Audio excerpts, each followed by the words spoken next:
feeling like a tattoo. The way you wear that dress, they gonna attack you. Way you look at me, baby, I got you. Alert. Good afternoon. Welcome into our continuing coverage of the breaking news, the investigation into the disappearance and reappearance of Carlee Russell.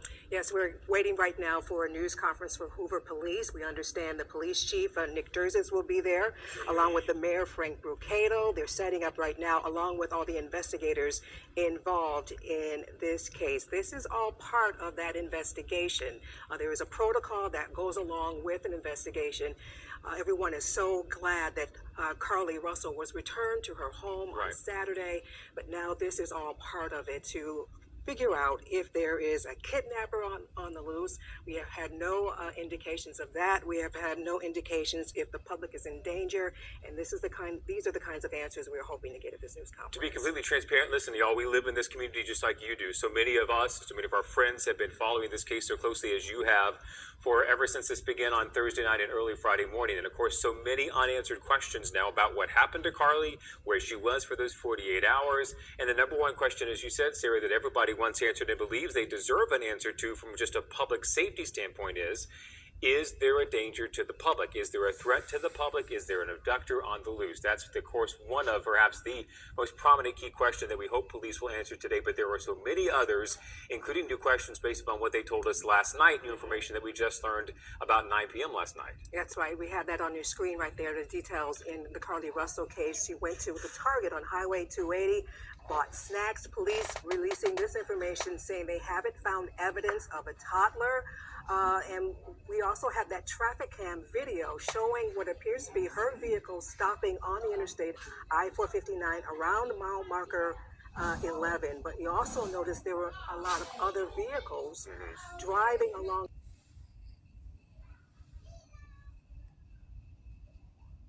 They gave us said they had no other calls about a toddler being spotted on the interstate at that time. Also said that they've gotten a video from neighbors in the area, in the neighborhood where Carlee lives with her parents in Hoover, and said that video shows her walking alone along the sidewalk before she arrived at her home Saturday night about 10:45 when her family called 911 to report that she was home and safe.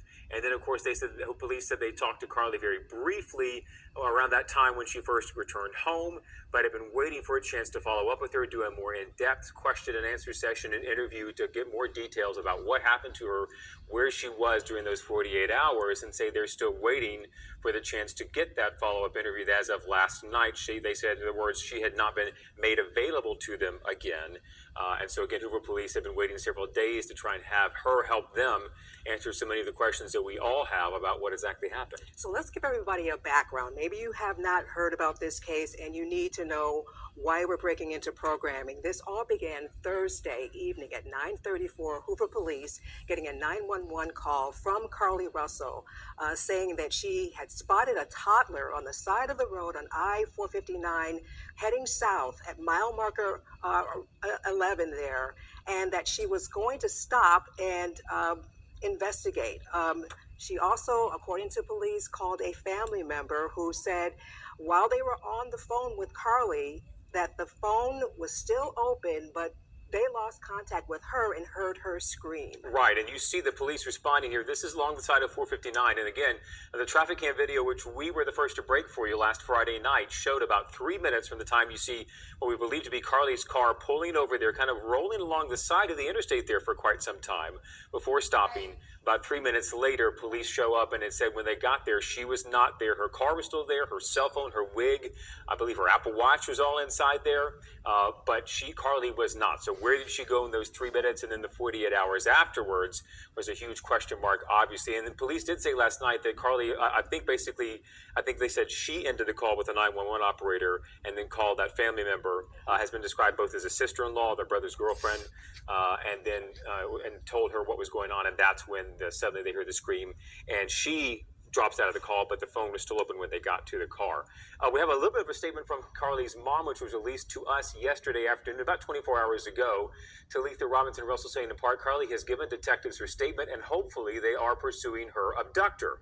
It's up to law enforcement to determine what information they want to release and when. Well, the when we know is now within the next 60 seconds, we believe that press conference will begin. The what, of course, Sarah, a very big question mark. Very big question mark. And again, I want to remind people that we have her full, lengthy statement from Talitha Robinson Russell, Carlee's mom, on our WBRC News app right now if you want to just scan over and see some of the information that she released there. This case has been one that is just so emotional. When we go back to on Friday, when we got that information from police, and there was a search ensuing, and there were people gathering, and vigils are being planned. You saw so much unity in our community. But after she returned home, you're seeing people asking questions, and some people are very divided now over this case. And so this news conference is designed to help with that. So many unanswered questions. What was obviously almost universal apprehension and fear and concern has now turned to certainly skepticism in some corners. Let's see what Hoover Police can tell us. Good afternoon and welcome to the Frank and Pam Bearfield Training Center. I'm Captain Keith Sescaleba, that's spelled Keithczeskieleba, with the Hoover Police Department.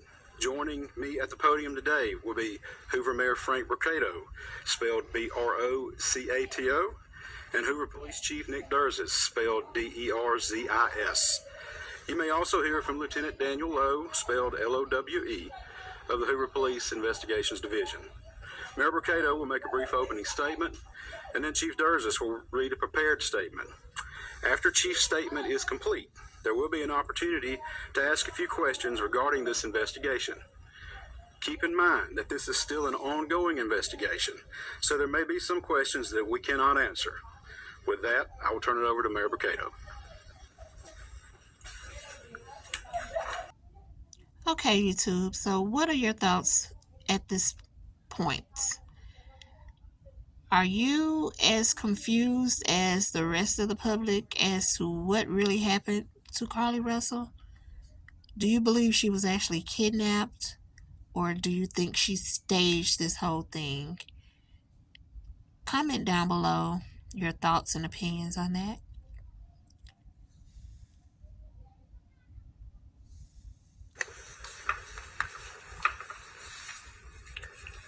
Thank you and good afternoon for you all coming today. 6 days ago, our community learned about the disappearance of Carlee Russell, and it sent fear and pandemonium not just through our city, but the entire state and the nation as well. The media quickly joined us to get the word out about Carlee. Our community sprung into action, and they organized search parties, arranged prayer vigils, and they took other steps that I'm not even aware of to help in this situation. The Hoover Police Department quickly rallied multiple partner agencies, stopping at nothing to find Carlee. I'd like to take this time to say thank you first to the Hoover Police Department, our partner agencies, our wonderful community, and to all those that aided in some way in connection with this situation. As the days have gone on and more information has been shared, we know everyone has questions. The Hoover Police Department is known for being very methodical and thorough with their investigations. For that reason, we did not feel comfortable speaking in detail publicly until now. It is important that we share this information now so that our community can be put at ease. So at this time, I'll turn the microphone over to Hoover Police Chief Nick Durzis. Thank you. Thank you, Mayor. Thank everyone for being here today. Besides me stands the team who played a significant role in this investigation. I want to thank our department, members of surrounding local law enforcement agencies, the FBI, Secret Service, United States Marshals, and ALEA for their assistance in this case. We said from the evening of July 13th, our focus would be the safe return of Carlee Russell. That occurred on Saturday, July 15th, approximately 49 hours after she called 911 and disappeared. From that point, our focus has been to determine Carlee's whereabouts during that time and what exactly took place. Let me say up front, This investigation is not over. We're still working this case, and we'll be working this case until we uncover every piece of evidence that helps us account for the 49 hours that Carlee Russell was missing. However, through the public interest, and in some cases, public fear that this story has generated, we owe it to our citizens to tell them the facts that we have uncovered. So I will give you the facts that we know today. On July 13th, at approximately 8:20 p.m., Carlee left work from a business at the Summit. Surveillance video from her place of employment shows Carlee concealed a dark-colored bathrobe, a roll of toilet paper, and other items belonging to the business prior to her departure.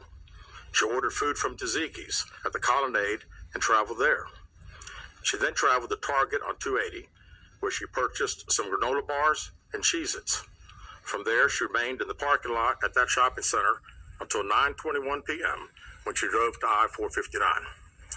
Carlee communicated on her cell phone with individuals known to her while on her path of travel up to the point of calling 911 at 9:34 p.m.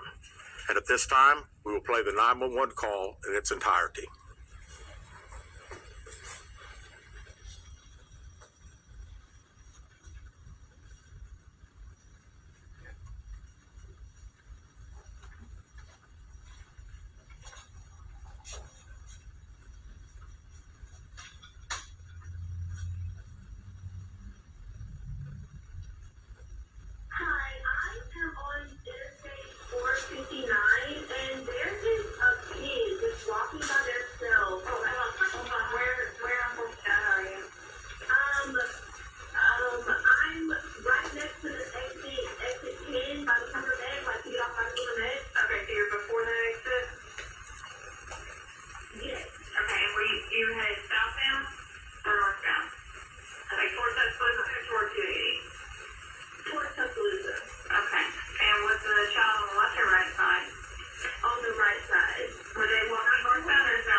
Carlee called a relative after speaking with the 911 operator.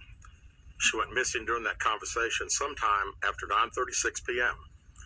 Traffic camera footage was obtained which depicted this portion of the incident, and that footage was analyzed as part of the investigation in conjunction with the 911 call and cell phone data to accurately determine the time frame.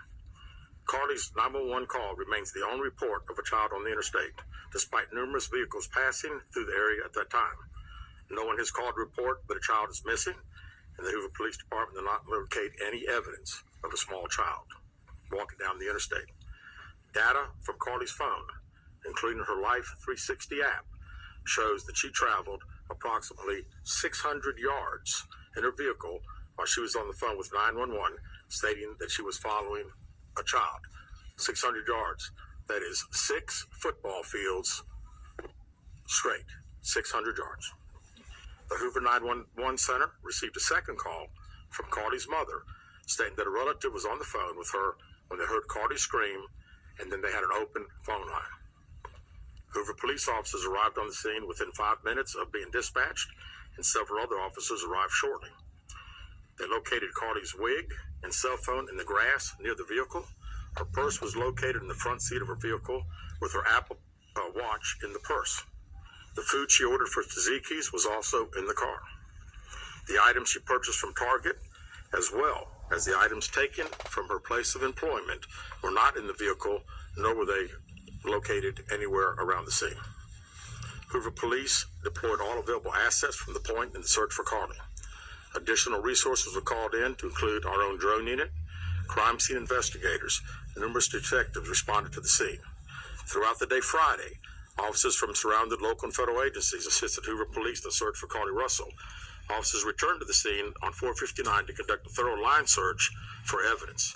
K-9 teams from the Jefferson County Sheriff's Department responded to check for any sign of Carlee, the child that she claimed to see, and anything else that could be considered evidence in this case. Those searches all turned up empty. Private citizens, including search parties organized by her family, friends, began looking everywhere that they could to find any trace. These searches took place throughout the day Friday and again on Saturday, yielding nothing. At 10:44 p.m. on July 15th, the Hoover 911 Center receives a call from Carlee's residence stating that she returned home on foot. In subsequent investigations, detectives obtained surveillance footage of Carlee walking down the sidewalk alone prior to arrival at her residence. She was conscious and speaking with paramedics when she was transported to UAB. Detectives were able to obtain a brief statement from her prior to being treated and released. During the statement, she told detectives that while traveling down the interstate, she saw a baby walking down the side of the road and called 911. She stated when she got out of her vehicle to check on the child, a man came out of the trees and mumbled that he was checking on the baby. She claimed that the man then picked her up and she screamed. She stated he then made her go over a fence. She claims he then forced her into a car, and the next thing she remembers is being in the trailer of an 18-wheeler. She stated that the male was with a female. However, she never saw the female, only hearing her voice. She also told detectives she could hear a baby crying. She told detectives the male had orange hair with a big bald spot on the back. She said she was able to escape the 18-wheeler and fled on foot, only to be captured again and then was put in a car. She claimed she was then blindfolded but was not tied up because the captors said they did not want to leave impressions on her wrists. She said that they took her into a house and made her get undressed. She believes they took pictures of her, but she does not remember them having any physical or sexual contact. She stated the next day she woke up and was fed cheese crackers by the female. She said the woman also played with her hair, but could not remember anything else. At some point, she was put back in a vehicle she claims was able to escape while it was in the West Hoover area. She told detectives she ran through lots of woods until she came out near her residence. During this interview, detectives noted that Carlee had a small injury to her lip, and she claimed that her head was hurting. She also had a tear in her shirt. Detectives also noted that she had $107 cash in her right sock. Out of respect for Carlee and her family, detectives did not press for additional information in this interview and made plans to speak with her in detail after giving her time to rest. Detectives continue analyzing data from Carlee's cell phone that was left behind at the scene. We enlisted the help of the United States Secret Service in conducting this analysis. Part of what data includes several internet searches in the days leading up to her disappearance that I think are very relevant to this case. On July 11th at 7:30 a.m., the term "you have to pay for an Amber Alert" was searched. On July 13th at 1:03 a.m., the day of her disappearance, the term how to take money from a register without being caught was searched. On July 13th at 2:13 a.m., the day of her disappearance, the term Birmingham bus station was searched. On July 13th, 2:35 a.m., a search for a one-way bus ticket from Birmingham to Nashville was conducted with a departure date of July 13th. On July 13th at 12:10 p.m., a search for the movie Taken, a film about abduction, was conducted. There were two searches related to Amber Alerts on a computer at Carlee's place of employment, including one regarding the maximum age of an Amber Alert. There were other searches on Carlee's phone that appeared to shed some light on her mindset, but out of respect for her privacy, we will not be releasing the content of those searches at this time. We've asked to interview Carlee a second time, but have not been granted that request. As you can see, there are many questions left to be answered, but only Carlee can provide those answers. What we can say is that we've been unable to verify most of Carlee's initial statement made to investigators, and we have no reason to believe that there is a threat to the public safety related to this particular case. Thank you very much. With that, we'll open the floor for some questions. Please raise your hand and I will call on you. Carol. Chief, do you expect any charges against Carlee Russell in connection with the disappearance and in connection with what was taken from the Woodhouse spa? Right now, our focus is to determine those 49 hours, so the investigation continues. So to be perfectly honest with you, that hasn't even entered our mind or been discussed. One more question. Is it surprising to you that the family has not been cooperative in returning to be questioned? Well, I think the family has stated to us that they didn't think that in her mental state right now, because of trauma of the incident, that she's not ready to talk, is what we've been told. Right, sir. Question for Chief. You stated that the abductor had orange hair. Was this abductor black male? Was it female? Black female? White female? I believe it's a white male. Am I correct by saying that? Was it ever? Yeah, white male. Is this alleged abductor yet on the loose in the Hoover area? Don't believe so. Yes, sir. Chief Brittany Dion, WBRC. Has a toxicology report been done, and were any drugs or illegal substances found in her system? We have no report of that. Is any indication of mental illness in this case? There's been a concern in the community that if this turned out not to be a true story, that the next time a young woman of color was missing, that it might not be taken seriously. How would you respond to that? I'd respond to say that we investigate every crime to the fullest, just like we have this one. Was she traveling with anyone? Was she traveling with anyone since the time she disappeared, to your knowledge? Not to my knowledge. Chief, I know you said you weren't able to verify a lot of aspects of the story. Where do you think she went, and how would you characterize what happened here? You know, that's the $100 question. We pretty much know exactly what took place from the time she left work until she got on the 911 call, and we can see getting out of the car on the interstate from that footage, and after that, I think she only knows. We don't know. Well, one quick follow-up. Her parents. Did you speak with Carlee's parents? And why do you think it is they were so adamant that there was an abductor? Yeah, I think parents are believing what their daughter's saying, and we've had a very good rapport with the parents, met with them on several occasions. I've talked to them today a few times, and to make them understand that we're under pressure from our community, not only in our community of the state, but nationally when the story hit. And I just wanted them to understand that today we were going to have a press conference, and what we were going to detail today are facts. And everything that I've told you today is actual facts. It's not innuendos. It's not what I think. It's not what these detectives think. It is the factual information that we have. Chief, how much time do you think would give the family before going back to Carlee Russell? Well, I think our detectives have talked to the parents, and we're ready. We're ready to talk as soon as she's ready. So, she called right now. We're ready.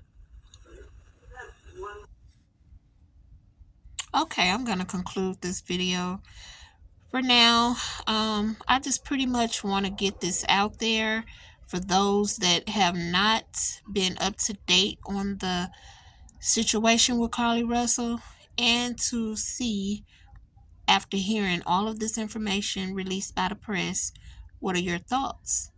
Do you think that she was actually abducted, or do you think this was a staged abduction?